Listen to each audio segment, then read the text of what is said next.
नमस्कार, आपका बहुत-बहुत स्वागत है हमारे चैनल द फार्मा कोर्स 2.0 पे। तो आज के लेक्चर में हम देखने वाले हैं फार्माकोलॉजी के इस सब्जेक्ट के इम्पोर्टेंट टॉपिक्स कौन-कौन से हैं। हम यहाँ पर सिलेबस में देखेंगे चैप्टर वाइज कि कौन-कौन से टॉपिक ज़्यादातर पूछे जाते हैं, कौन-कौन से टॉपिक इम्पोर्टेंट हैं, उसके बारे में देखेंगे। फार्माकोलॉजी मतलब क्या होता है? Study of drugs. यहाँ पर हम ड्रग्स के बारे में पढ़ते हैं, ड्रग्स के रिलेटेड इन्फॉर्मेशन देखते हैं, अलग अलग कंडीशंस में, अलग अलग डिसऑर्डर्स में कौन कौन से ड्रग्स यूज़ किए जाते हैं, कौन कौन से मेडिसिन यूज़ किए जाते हैं, उनके बारे में देखते हैं। उन मेडिसिन के इंडिकेशंस क्या है, उनका डोज कितना देना पड़ता है, ये सारी इन्फॉर्मेशन हम फार्माकोलॉजी में देखते हैं। इस सब्जेक्ट में हमने बहुत सारे ड्रग्स के बारे में देखा जो कि अलग अलग कंडीशंस को ट्रीट करने के लिए यूज़ किए जाते हैं। तो इस सब्जेक्ट में मोस्ट इम्पॉर्टेंट टॉपिक कौन से है, कौन से टॉपिक ज़्यादा पूछे जाते हैं, सारी चीज़ें हम यहाँ पर देखेंगे। तो आइए स्टार्ट करते हैं। सबसे पहला चैप्टर है हमारा इस सब्जेक्ट का जनरल फार्माकोलॉजी। जनरल फार्माकोलॉजी में हम क्या पढ़ते हैं? फार्माकोलॉजी के रिलेटेड जनरल इन्फॉर्मेशन, मतलब जो भी ड्रग्स है उनके रिलेटेड जनरल इन्फॉर्मेशन, उसके बारे में देखते हैं। तो फार्माकोलॉजी का यहाँ पर इंट्रोडक्शन देखा हमने सबसे पहले, उसके स्कोप देखे। देन नेक्स्ट हमने क्या देखा? Various route of drug administration, उसके एडवांटेजेस एंड डिसएडवांटेजेस। तो यहाँ पर ये जो टॉपिक है various route of drug administration, ये इम्पॉर्टेंट है। ड्रग एडमिनिस्ट्रेशन के रूट मतलब कौन कौन से रूट्स होते हैं, कौन कौन से रास्ते होते हैं जिनके थ्रू ड्रग जो है वो बॉडी में एडमिनिस्टर किया जाता है, एंटर किया जाता है। इसका पूरा क्लासिफिकेशन हमने देखा था और हर एक स्पेसिफिक रूट के बारे में हमने देखा था। अलग अलग तरीके के रूट्स होते हैं ड्रग एडमिनिस्ट्रेशन के, इनका क्लासिफिकेशन भी बहुत बड़ा है, तो उसके बारे में हमने यहाँ पर देखा था। तो ये जो टॉपिक है various route of drug administration, ये इंपॉर्टेंट टॉपिक है यहाँ पर। देन नेक्स्ट है ड्रग एब्जॉर्प्शन। ड्रग एब्जॉर्प्शन ये भी इंपॉर्टेंट है, इसकी डेफिनेशन आपको पता रहनी ज़रूरी है। और साथ में जो फैक्टर्स अफेक्टिंग ड्रग एब्जॉर्प्शन, मतलब कौन से ऐसे फैक्टर्स है जो कि ड्रग एब्जॉर्प्शन को अफेक्ट करते हैं, उनके बारे में आपको देखना है। देन नेक्स्ट है बायो अवेलेबिलिटी। अब ये बायो अवेलेबिलिटी ये भी यहाँ पर बहुत इंपॉर्टेंट है, ये टॉपिक आपको स्किप नहीं करना है। बायो अवेलेबिलिटी के बारे में क्वेश्चन पूछा जाता है।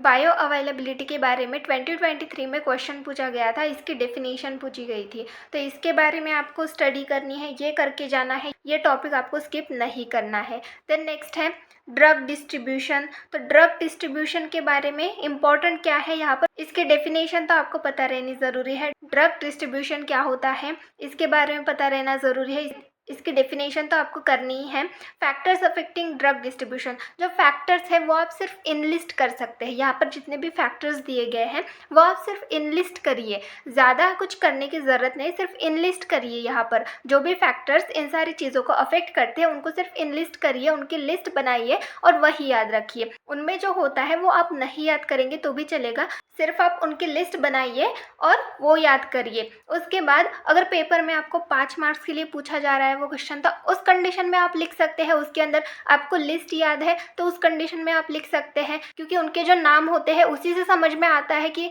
उसमें क्या होता होगा करके। तो इस तरीके से आप याद करिए। देन नेक्स्ट है बायो ट्रांसफॉर्मेशन। तो बायो ट्रांसफॉर्मेशन के बारे में भी 2023 में पूछा गया था, इसकी डेफिनेशन पूछी गई थी। देन नेक्स्ट है एक्सक्रेशन ऑफ ड्रग। तो इस टॉपिक में जो रूट ऑफ ड्रग एक्सक्रेशन है ये टॉपिक इम्पॉर्टेंट है। ड्रग एक्सक्रेशन के रूट कौन कौन से हैं, हमारी बॉडी में ड्रग एक्सक्रेट कहाँ कहाँ से होता है, कौन कौन से रूट से होता है, ये टॉपिक यहाँ पर इम्पॉर्टेंट है। इस टॉपिक के बारे में पूछा जाता है और ये क्वेश्चन भी, इस क्वेश्चन के बारे में भी पूछा गया था। समर 2023 का पेपर आप देखना, रूट्स ऑफ ड्रग एक्सक्रेशन के बारे में पूछा गया है। देन नेक्स्ट है general mechanism of drug action. General mechanism of drug action and factors modifying drug action, ये एक टॉपिक है, ये इम्पॉर्टेंट है, ये पेपर में पूछा जा सकता है। तो आपको ये जो टॉपिक है ये स्किप नहीं करने हैं।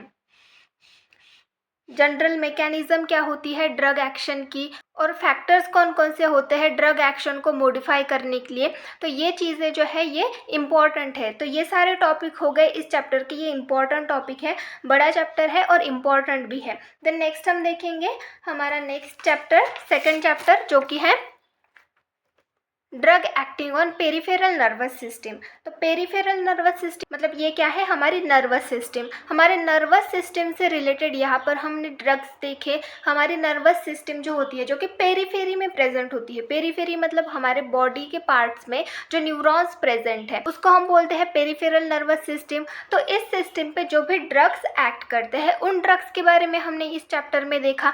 तो यहाँ पर कौन कौन से टॉपिक इंपॉर्टेंट है उसके बारे में देखेंगे। तो सबसे पहला है steps involve in neurohumoral transmission. तो न्यूरोह्यूमरल ट्रांसमिशन ये कोई बहुत हार्ड टॉपिक नहीं है, आपको पता रहना चाहिए कि न्यूरोह्यूमरल ट्रांसमिशन किस तरीके से होता है। मतलब जो न्यूरोट्रांसमीटर है वो एक न्यूरॉन से दूसरे न्यूरॉन में किस तरीके से ट्रांसफ़र होते हैं उसके बारे में आपको पता रहना ज़रूरी है। देन नेक्स्ट है यहाँ पर डेफिनेशन। हम टॉपिक्स पढ़ेंगे, कौन कौन से टॉपिक्स की डेफिनेशन, कौन कौन से टॉपिक्स का क्लासिफिकेशन हमारे लिए इम्पोर्टेंट है उसके बारे में देखेंगे। इसका classification, pharmacological action. Pharmacological action में भी आप याद रखिए फार्माकोलॉजिकल एक्शन जिनकी बड़ी होती है, जैसे फार्माकोलॉजिकल एक्शन जिनकी बड़ी होती है मतलब ऐसे ड्रग्स जो कि हमारे बॉडी के ऑलमोस्ट हर सिस्टम पे इफ़ेक्ट करते हैं। मतलब ब्रेन पे हो गया, या फिर हमारे हार्ट पे हो गया, हमारे रेस्पिरेटरी सिस्टम पे हो गया, या फिर अदर जो सिस्टम्स हैं उन पे अफेक्ट करते हैं। तो उस कंडीशन में वो जो ड्रग है उसकी फार्माकोलॉजिकल एक्शन ज़्यादातर पूछी जाती है। तो ये जो चीज़ें हैं यहाँ पर हमें डेफिनेशन और क्लासिफिकेशन और फार्माकोलॉजिकल एक्शन कि ये जो ड्रग्स हैं इनके बारे में पूछा जाता है। इनके डोज भी इम्पॉर्टेंट है, इंडिकेशन, कॉन्ट्रा इंडिकेशन ये इम्पॉर्टेंट है। तो यहाँ पर हमारा जो इम्पॉर्टेंट टॉपिक है वो है कोलिनर्जिक ड्रग। कोलिनर्जिक ड्रग में एसिटिल कोलिन जैसे ड्रग्स आते हैं। तो ये जो टॉपिक है ये इम्पॉर्टेंट है। और यहाँ पर ये जो सारे टॉपिक दिए गए हैं, cholinergic, anti cholinergic, adrenergic, anti adrenergic, इन सारे टॉपिक्स की डेफिनेशन आपको याद करनी है क्योंकि ये 1 मार्क के लिए पूछी जा सकती है। इसीलिए इन सारे टॉपिक्स की, कोलिनर्जिक ड्रग मतलब क्या होता है, इसकी डेफिनेशन क्या होती है, ये आपको याद करनी है। ड्रग यूज इन माइस्थेना, जैसे यहाँ पर ड्रग यूज इन माइस्थेना ग्राविस है, तो यहाँ पर माइस्थेना ग्राविस की डेफिनेशन क्या है। अब ड्रग यूज इन माइस्थेना ग्राविस की पूछी गई तो आप क्या लिखेंगे कि ऐसे ड्रग्स जो कि माइस्थेना ग्राविस इस कंडीशन को ट्रीट करने के लिए यूज़ किए जाते हैं। पर यहाँ पर कैसे पूछेंगे, माइस्थेना ग्राविस मतलब क्या है, मतलब माइस्थेना ग्राविस की डेफिनेशन। तो इस तरीके के डेफिनेशंस पूछे जा सकते हैं, इसलिए आपको डेफिनेशंस तो सारे करने हैं, ये 1 मार्क के लिए पूछे जा सकते हैं। देन नेक्स्ट हमारा टॉपिक है जो कि है लोकल एनेस्थेटिक। यहाँ पर ये जो लोकल एनेस्थेटिक एजेंट्स मतलब क्या होते हैं, जो सेंसेशन लॉस करते हैं एक स्पेसिफिक एरिया का। लोकल एनेस्थेटिक्स मतलब ये एनेस्थेशिया होता है, ये सेंसेशन लॉस करता है हमारे बॉडी का, जो कि एक स्पेसिफिक एरिया में, एक स्पेसिफिक एरिया का सेंसेशन लॉस करता है। तो इसके बारे में समर 2023 में क्वेश्चन पूछा गया था, लोकल एनेस्थेटिक्स के बारे में क्वेश्चन पूछा गया था, 5 मार्क्स के लिए पूछा गया था। इसकी डेफिनेशन पूछी गई थी, इसके एग्जाम्पल्स और साथ में इसके यूजेस मतलब इंडिकेशंस के बारे में पूछा गया था, लोकल एनेस्थेटिक एजेंट्स के। देन नेक्स्ट हमारा टॉपिक है non steroidal anti inflammatory drugs. ये बहुत इंपॉर्टेंट है, ये आपको करना है। इसका क्लासिफिकेशन इंपॉर्टेंट है, इसमें जो ड्रग्स आते हैं जैसे एस्पिरिन हो गया, पैरासीटामोल, इस तरीके के ड्रग आते हैं, तो ये इंपॉर्टेंट है। और अगर आपने एस्पिरिन की फार्माकोलॉजिकल एक्शन देखी होगी तो एस्पिरिन की फार्माकोलॉजिकल एक्शन बड़ी है, और एस्पिरिन के फार्माकोलॉजिकल एक्शन के बारे में पूछा जाता है क्योंकि वो हमारे बॉडी के डिफरेंट सिस्टम पे अलग अलग तरीके के इफेक्ट शो करता है। इसीलिए जो एस्पिरिन है उसकी फार्माकोलॉजिकल एक्शन आपको करनी है। तो इस तरीके से ये इंपॉर्टेंट टॉपिक हो गए drug acting on peripheral nervous system के। देन नेक्स्ट है हमारा 3rd चैप्टर जो कि है drug acting on the eyes. हमारे आइज पे जो भी ड्रग्स एक्ट करते हैं, जो भी मेडिसिन अपनी एक्शन शो करते हैं, उनके बारे में हमने इस चैप्टर में देखा था। तो इसमें यहाँ पर मायोटिक और माइड्रियाटिक्स, इनकी डेफिनेशन ज़्यादातर पूछी जाती है। तो ये जो 2 टॉपिक है इनकी डेफिनेशन आपको करनी है। और यहाँ पर जो इम्पॉर्टेंट टॉपिक है वो है ड्रग्स यूज इन ग्लूकोमा। तो यहाँ पर आपको क्या करना है, ग्लूकोमा की डेफिनेशन और इसका क्लासिफिकेशन जो है, ग्लूकोमा का क्लासिफिकेशन इम्पॉर्टेंट है। यहाँ पर इसकी डेफिनेशन और क्लासिफिकेशन इम्पॉर्टेंट है ग्लूकोमा का। तो आपको वो दोनों करने हैं।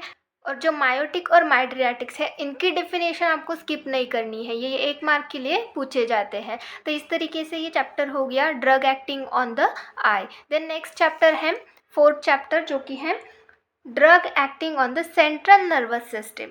सेंट्रल नर्वस सिस्टम में क्या आता है? हमारा ब्रेन और स्पाइनल कॉर्ड। हमारे जो सेंटर में नर्वस सिस्टम प्रेजेंट है, तो उसमें क्या क्या इंक्लूड होता है? ब्रेन और स्पाइनल कॉर्ड। तो ये सबसे इम्पॉर्टेंट टॉपिक है, और इस पे जो ड्रग अपने एक्शन शो करते हैं उसके बारे में हमने यहाँ पर देखा था। ड्रग्स के बारे में हमने यहाँ पर पढ़ा। तो यहाँ पर भी सेम इन ड्रग्स की definition, then classification, pharmacological action, dose, indication और कॉन्ट्राइंडिकेशन, ये चीज़ें जो है ये कौन कौन से टॉपिक के ज़रूरी होते हैं? सबसे पहला है जनरल एनेस्थेटिक्स। ये मोस्ट इम्पॉर्टेंट टॉपिक है यहाँ का। ये जो जनरल एनेस्थेटिक्स है ये यहाँ पर इम्पॉर्टेंट है। जनरल एनेस्थेटिक के बारे में हमने पढ़ा। इसमें जो स्टेजेस दी गई है, जनरल एनेस्थेटिक्स में जो स्टेजेस दी गई है वो भी इम्पॉर्टेंट है, इसके ड्रग्स इम्पॉर्टेंट है। तो ये जनरल एनेस्थेटिक, ये टॉपिक आपको स्किप नहीं करना है। देन नेक्स्ट है यहाँ पर इम्पॉर्टेंट ओपोइड एनाल्जेसिक्स। जो ओपोइड एनाल्जेसिक्स है ये बहुत इम्पॉर्टेंट टॉपिक है। यहाँ पर मेन ड्रग है मॉर्फिन। मॉर्फिन के बारे में ज़्यादातर पूछा जाता है। मॉर्फिन के बारे में 2023 में भी पूछा गया था। ओपोइड एनाल्जेसिक मतलब क्या होता है? यहाँ पर मॉर्फिन के बारे में, उसकी फार्माकोलॉजिकल एक्शन के बारे में पूछा गया था। तो ओपोइड एनाल्जेसिक ये बहुत इंपॉर्टेंट है। और बाकी के जो ये टॉपिक्स रह गए हैं, तो ये टॉपिक्स में आपको इनकी डेफिनेशन करनी है। हिप्नोटिक्स मतलब क्या होता है, सेडेटिव मतलब क्या होता है, इनके डेफिनेशन और क्लासिफिकेशन इनका करना ही है, क्योंकि इनमें से कोई भी पूछा जा सकता है। इनकी डेफिनेशन, क्लासिफिकेशन, जैसे नोट्रोपिक एजेंट हो गया, तो इनकी डेफिनेशन क्या है? डेफिनेशन और क्लासिफिकेशन तो आपको करना ही है हर एक टॉपिक का। तो इस तरीके से ये टॉपिक हो गए, यहाँ पर इंपॉर्टेंट होते हैं।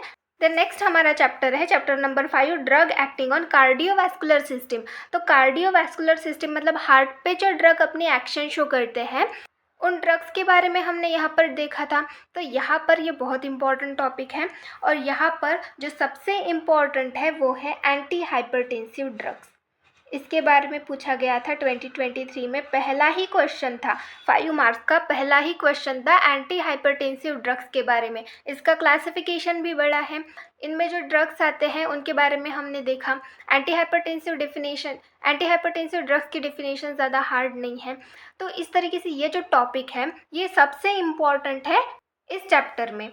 तो ये एक टॉपिक हो गया, इसकी डेफिनेशन, क्लासिफिकेशन ये आपको करनी ही है। देन नेक्स्ट है आर्थेरोस्क्लेरोसिस। तो आर्थेरोस्क्लेरोसिस के बारे में भी 2023 में पूछा गया था। वैसे तो ये जो पूरे टॉपिक है, ये पूरे टॉपिक जो है वो इम्पॉर्टेंट है। एंटी एंजाइनल के बारे में पूछ सकता है, एंटी अरिथमिक के बारे में भी पूछ सकता है, कंजेस्टिव हार्ट फेलियर, इनकी डेफिनेशन पूछ सकते हैं, इनका क्लासिफिकेशन इम्पॉर्टेंट है। तो ये जो टॉपिक है ये आपको सारे करने हैं, पर जो एंटी हाइपरटेंसिव ड्रग है ये मेन है, ये बिल्कुल स्किप नहीं करना है, इसके बारे में आपको करके ही जाना है। तो ये इस चैप्टर के कुछ इंपॉर्टेंट टॉपिक्स हो गए। देन नेक्स्ट है हमारा 6th नंबर का चैप्टर, जो कि है drug acting on blood and blood forming organs. तो इसमें कौन कौन से टॉपिक इंपॉर्टेंट है उसके बारे में देखेंगे। तो इसमें से ज़्यादातर क्वेश्चन नहीं पूछे जाते, पर डेफिनेशन पूछ सकते हैं या फिर एग्जाम्पल्स पूछ सकते हैं इनके। ये जो ड्रग्स हिमैटिनिक एजेंट्स हो गए या फिर एंटीकोआगुलेंट्स, एंटीप्लेटलेट्स हो गए, इनके एग्जाम्पल्स पूछ सकते हैं या फिर इनके डेफिनेशंस पूछ सकते हैं। तो ज़्यादा इंपॉर्टेंट नहीं, पर यहाँ पर जो मेन टॉपिक है हिमैटिनिक एजेंट्स के बारे में पूछ सकते हैं, एंटीप्लेटलेट ड्रग्स के बारे में पूछ सकते हैं। तो ये टॉपिक यहाँ पर इम्पॉर्टेंट है, तो ये आपको करने हैं। देन नेक्स्ट है चैप्टर 7 में हमें क्या दिया गया है? जो रेस्पिरेटरी सिस्टम पे ड्रग्स एक्ट करते हैं उनके बारे में हमें यहाँ पर दिया गया है। तो उनके रिलेटेड ड्रग हमने यहाँ पर देखी। तो यहाँ पर जो मेन टॉपिक है वो कौन सा है? ब्रोंकोडायलेटर्स के बारे में पूछा जाता है। ब्रोंकोडायलेटर्स ये यहाँ पर इम्पॉर्टेंट टॉपिक है। यहाँ पर 2023 में ब्रोंकोडायलेटर्स के बारे में पूछा गया था। जो समर एग्ज़ाम हुई थी वहाँ पर ब्रोंकोडायलेटर के बारे में पूछा गया था, तो इसमें ये इम्पॉर्टेंट है। बाकी ये जो टॉपिक है इनकी डेफिनेशन आपको करनी है। यहाँ पर हमने जितने भी टॉपिक देखे जो इम्पॉर्टेंट नहीं भी है उनकी भी आपको डेफिनेशन और क्लासिफिकेशन तो करना ही है। और जो इम्पोर्टेंट है उनको स्किप बिल्कुल नहीं करना है, वो करके ही जाने हैं। तो यहाँ पर ये ब्रोंकोडायलेटर्स हो गया। देन नेक्स्ट है 8 चैप्टर जो कि है drug acting on gastrointestinal tract. तो हमारे जीआईटी पे जो ड्रग एक्ट करते हैं उनके बारे में हमने यहाँ पर देखा था। तो यहाँ पर जो मेन ड्रग है यहाँ पर anti ulcer drug, anti emetics के बारे में भी पूछा जा सकता है, वोमिटिंग को प्रिवेंट करने वाले ड्रग, और इसके बारे में क्वेश्चन पूछा गया था पेपर में। एंटी डायरियल के बारे में, एंटी डायरियल का क्लासिफिकेशन आपको करना है। डायरिया इस कंडीशन में जो ड्रग्स यूज़ किए जाते हैं उसके बारे में आपको पता रहना ज़रूरी है, इसके रिलेटेड क्वेश्चन पूछे जाते हैं। तो यहाँ पर जो मेन टॉपिक कौन सा है, एंटी अल्सर और एंटी इमेटिक, तो इनके बारे में करना है, इनके डेफिनेशन क्लासिफिकेशन करना ही है। देन नेक्स्ट है ड्रग एक्टिंग ऑन किडनी। तो किडनी में जो ड्रग्स यूज़ किए जाते हैं वो सबसे इम्पॉर्टेंट होते हैं, और यहाँ पर सबसे इम्पॉर्टेंट है डायूरेटिक्स। ये मोस्ट इम्पॉर्टेंट टॉपिक है, इसके बारे में पूछा जाता है, इसके बारे में इसके डेफिनेशन और क्लासिफिकेशन बहुत ज़्यादा पूछा जाता है। इसके डेफिनेशन और क्लासिफिकेशन बहुत इंपॉर्टेंट है। डायूरेटिक ये टॉपिक यहाँ पर इम्पॉर्टेंट है, ये आपको स्किप बिल्कुल भी नहीं करना है। इस चैप्टर में डायूरेटिक्स को स्किप करना ही नहीं है, इसका क्लासिफिकेशन आपको अच्छे से करना है। तो ये इस चैप्टर का इम्पॉर्टेंट टॉपिक हो गया। देन नेक्स्ट है हार्मोन्स एंड हार्मोन एंटागोनिस्ट। तो इस चैप्टर में कौन कौन से हार्मोन्स के बारे में पूछा जाता है। सबसे पहला तो जो सबसे इम्पॉर्टेंट है वो है ओरल हाइपोग्लाइसेमिक एजेंट, इसका क्लासिफिकेशन ज़्यादातर पूछा जाता है। ओरल हाइपोग्लाइसेमिक एजेंट की डेफिनेशन और इसका क्लासिफिकेशन पूछा जाता है इस चैप्टर में से। तो आपको ये जो टॉपिक है ये बिल्कुल भी स्किप नहीं करना है। देन नेक्स्ट है थायराइड हार्मोन्स। थायराइड हार्मोन्स के बारे में 2023 में पूछा गया था। और साथ में यहाँ पर इंसुलिन, ये भी एक इम्पॉर्टेंट टॉपिक है, इंसुलिन के बारे में क्वेश्चन पूछते हैं। तो इंसुलिन ये जो टॉपिक है, इंसुलिन और ओरल हाइपोग्लाइसेमिक एजेंट, ये आपको स्किप बिल्कुल भी नहीं करने हैं। थायराइड हार्मोन्स के बारे में आपको पढ़ना है, इसके बारे में भी इंफॉर्मेशन आपको देखनी है।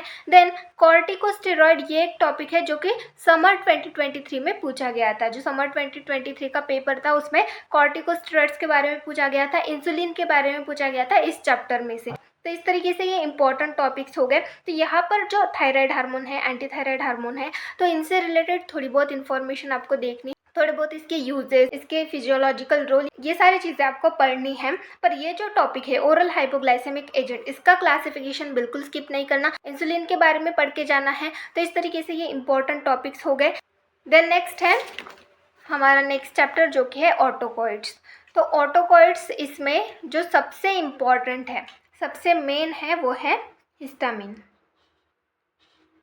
हिस्टामिन के बारे में ज़्यादातर पूछा जाता है। वैसे जो पुराना सिलेबस था वहाँ पर जो ट्रिपल रिस्पॉन्स था हिस्टामिन का, आप पेपर देखना, जो पुराने पेपर है, ओल्ड सिलेबस के जो पेपर हैं, वहाँ पर सबसे ज़्यादा पूछे जाने वाला क्वेश्चन है ऑटोकॉइड्स में से हिस्टामिन, और हिस्टामिन का ट्रिपल रिस्पॉन्स ज़्यादातर पूछा जाता है। जो ट्रिपल रिस्पॉन्स होता है हिस्टामिन का, उसके बारे में बहुत बार पूछा गया है उन पेपर्स में। तो हिस्टामिन यहाँ पर ज़रूरी है। प्रोस्टाग्लैंडिन, यहाँ पर प्रोस्टाग्लैंडिन के बारे में समर 2023 में पूछा गया था।